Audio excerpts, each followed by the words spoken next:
बोलो जयकारा बोल मेरे श्री गुरु महाराज की जय। श्री सद्गुरुदेव भगवान की जय। गुरुमुखो, ये मनुष्य जन्म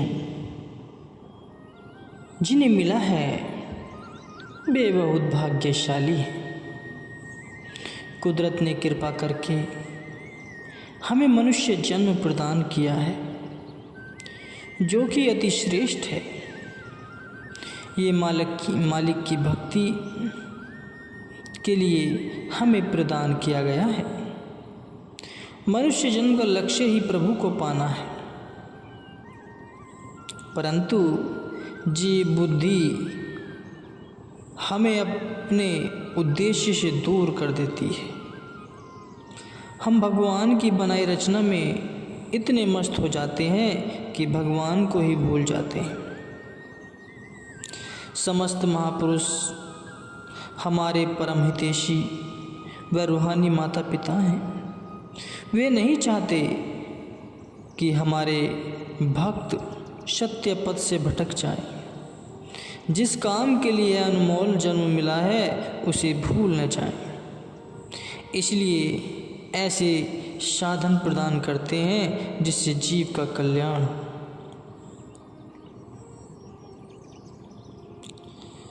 सद्गुरु के सेवक ने एक अभिमानी राजा को भगवान की शक्ति का कैसे अनुभव कराया। गुरुमुखो, ये कहानी ध्यान से सुने।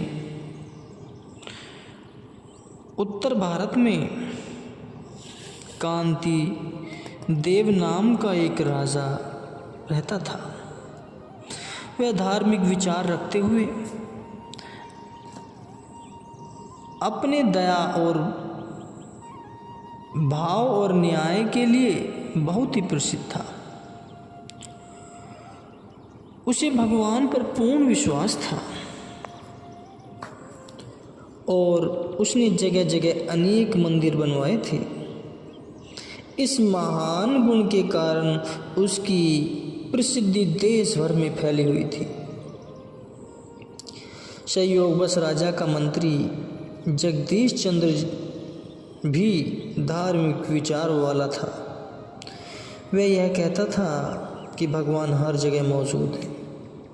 जो भी रचना होती है उनकी अपनी मौज से होती है।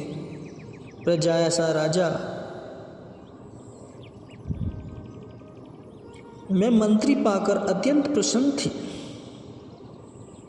अचानक ही राजा की मृत्यु हो गई और उसके बेटे हेमादेव को राजा का पद प्रदान कर दिया गया। हेमादेव के निर्देश पर मंत्री जी अब भी वैसी ही सेवा करते रहे, परंतु हेमादेव अलग विचारों व घमंडी स्वभाव का था। वह बिल्कुल अपने पिता के विपरीत था और भगवान में विश्वास भी नहीं रखता था। इसलिए उसे जगदीश चंद्र जी की बातें अच्छी नहीं लगती थी। एक दिन राजा शिकार के लिए घोड़े पर जा रहा था कि अचानक राजा का घोड़ा लड़खड़ा गया और राजा घोड़े से नीचे गिर पड़ा। मंत्री जी भी साथ में थे। डॉक्टर को बुलाया गया। राजा को बहुत ही कष्ट हो रहा था और वह उठ भी नहीं सकता था। मंत्री जी क्योंकि पूरा दिन भगवान के गुण गाते रहते थे, कहने लगे, वाह भगवान वाह, तेरी लीला न्यारी है। राजा ने जैसे ही सुना, मंत्री से क्रोधित होकर कहने लगा, तंग आ गया हूँ मैं तेरी बातों से, तेरे भगवान और उसकी लीलाओं से। मेरी तो टांग टूट गई है और तू भगवान भगवान रट रहा है। दूर हो जा मेरी नज़रों से। मेरा हुक्म ध्यान से सुन। राजा ने बात को जारी रखते हुए कहा, जब तक मेरे 3 प्रश्नों का उत्तर नहीं देता तब तक तेरा राजसभा में आना बंद है। वह 3 प्रश्न ये हैं कि भगवान कौन है, भगवान कौन सी दिशा में देख रहा है, भगवान क्या करता है। एक माह तक इन प्रश्नों का उत्तर न दोगे तो तुम्हें फांसी का दंड दिया जाएगा। जगदीश चंद्र जी को ऐसी आशा नहीं थी। वह दिन रात इसी चिंता में डूबा रहता। उसे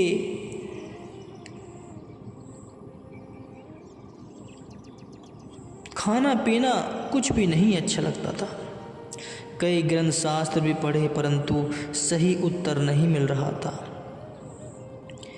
विवेक कुमार, जो जगदीश चंद्र जी का निजी सेवक था, अपने मालिक को चिंतित न देख सका और उसे समझाने लगा कि आप इस तरह व्याकुल न होइए। भगवान अवश्य ही कुछ न कुछ हल जरूर निकाल देंगे। हो सकता है कि वे किसी रूप में भी आपके प्रश्नों का उत्तर दे दें।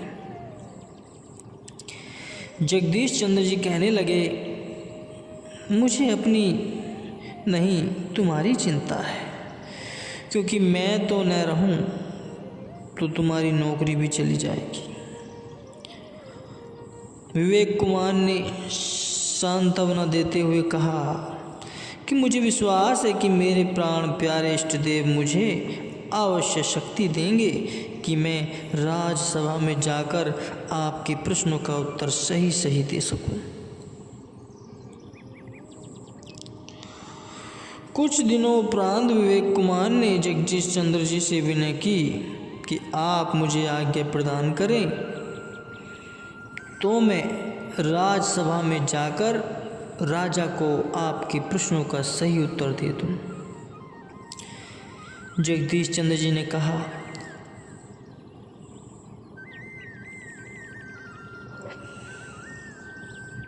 अगर सही उत्तर न दे सके तो तुम्हें भी फांसी हो सकती है। विवेक कुमार ने कहा, अगर आपको फांसी हुई तो मेरा जीना किस काम का, इसलिए मैं राज दरबार में जा रहा हूँ। विवेक कुमार के आने का समाचार राजा को मिला।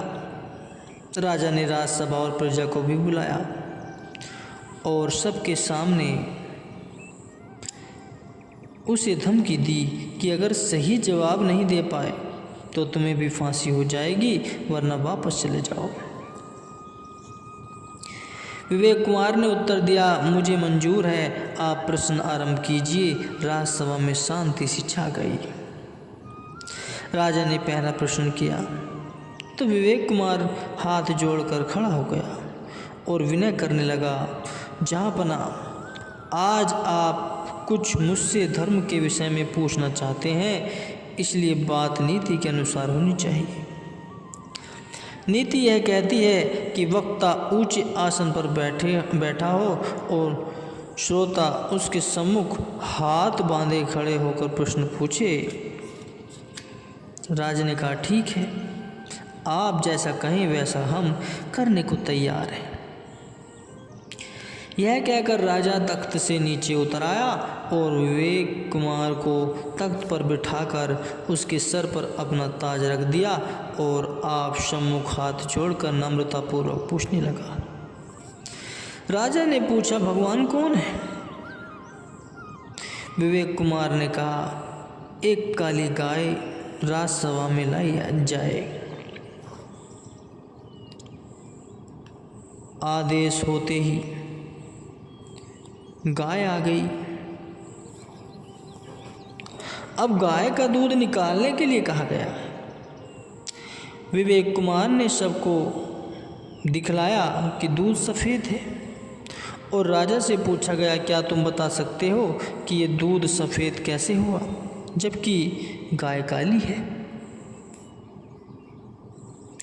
राजा ने हंसते हुए कहा कि गाय की चमड़ी दूध देती है, जो दूध काला हो।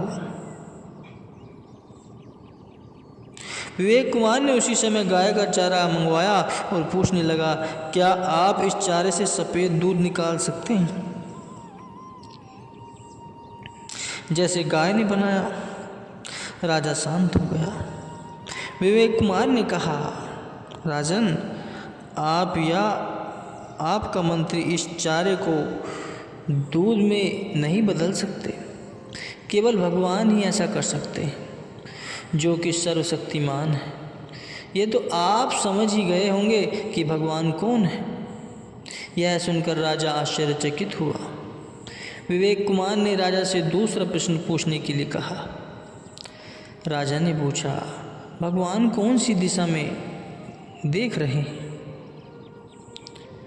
विवेक कुमार ने एक मोमबत्ती मंगवाई और उसे जलाकर राजा से कहा, जिस दिशा में मोमबत्ती की रोशनी जा रही है उसी दिशा में भगवान दिख रहा है।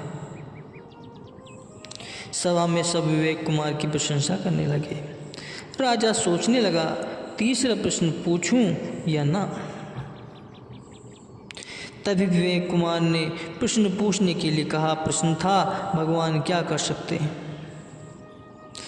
परमात्मा क्या कर सकता है? तब तख्त पर बैठे विवेक कुमार ने उत्तर दिया, हे राजन, परमात्मा यही कर सकता है जो आप देख रहे हैं। वह तख्त वालों को नीचे उतार देता है और नीचे वालों को तख्त पर बैठा सकता है, इतनी शक्ति उसमें है। ये कहकर विवेक कुमार नीचे आ गया और राजा को राज सिंहासन पर बैठा दिया। राजा बहुत प्रभावित हुआ और जगदीश चंद्र जी से क्षमा मांगने लगा। तो गुरुमुखो, भगवान सर्वव्यापक और शक्तिमान है। इसका ज्ञान केवल महापुरुषों की संगति से ही प्राप्त होता है। अतः मनुष्य को चाहिए कि सत्पुरुषों की पावन संगति में रहकर आत्मिक ज्ञान की प्राप्ति करे और महापुरुषों के वचनानुसार अपना जीवन सफल बनाए। जिस मार्ग पर सत्पुरुष चलाते हैं उस मार्ग पर चलो, उस मार्ग से मत भटको। सत्पुरुषों का जन्म मनुष्य के मार्गदर्शन के लिए ही हुआ है। वे अपना सारा जीवन मनुष्य के सुधार के लिए योगदान देते हैं। उनके बताए हुए मार्ग पर चलो, सफलता अवश्य मिलेगी और उस परमात्मा का दीदार हो जाएगा। उस परमात्मा से एकाकार हो जाएगा। सभी गुरुमुखों को जय सच्चिदानंद जी।